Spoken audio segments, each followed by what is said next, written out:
I emptied their trash cans for 3 years, then I emptied their bank account in 31 days. I'm Michael Harrison, former corporate litigator out of Chicago. I opened my locker Tuesday morning and found a termination letter with one line at the bottom. Retirement bonus forfeited $47,000. 3 years of work gone. I walked straight to HR where the senior VP was waiting. When I asked for my money, he leaned back, smiled, and said it. "You're a janitor. You don't get to question how we run this company." The HR director pushed a severance waiver across the table. Sign it or lose everything. That was the moment. I went home and opened my briefcase, the one I hadn't touched in 3 years.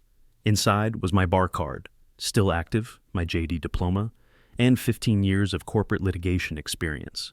I didn't become a janitor because I failed. I became one to watch how they operate when nobody thinks you understand. I wrote the complaint that night in 2 hours. Wrongful termination, breach of contract, wage theft, emotional distress. Filed it Thursday in open court. Here's what they didn't know. Janitors sign different contracts at that company, different templates, and the binding arbitration clause only exists in white-collar agreements. They use the wrong form. I never signed away my right to sue. I verified it 3 times before I took the job. Their lawyers appeared Monday and moved to dismiss. The judge read my contract, read their motion, and denied it. Discovery opened wide.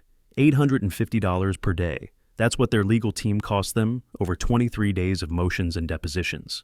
I represented myself at no cost. Their bill climbed to $127,000, nearly 3 times my bonus. I requested everything. Every email, every memo, every policy document. Week 2, I found gold. Emails about bonus theft spanning 4 departments, affecting 17 employees, all blue collar, all silenced. Day 18, mediation. The VP sat across from me, refusing to look up while his lawyer offered $20,000, then $50,000. I refused both. Then I slid the emails across the table, the one S I literally pulled from their trash. The VP went white. Day 31, settlement conference. They agreed to $200,000 for my bonus and back wages, plus $350,000 in emotional distress damages, full payment within 90 days, and a public apology read aloud at the next all-hands meeting. They fired the VP that week.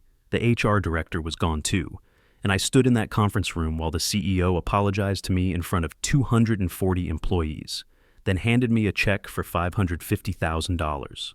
The trash cans are still there, but I'm not emptying them anymore. Now I consult, helping workers who get stepped on, teaching them what to document and how to fight back. So, tell me, who's been underestimated? Comment receipts if you've ever been underestimated at work.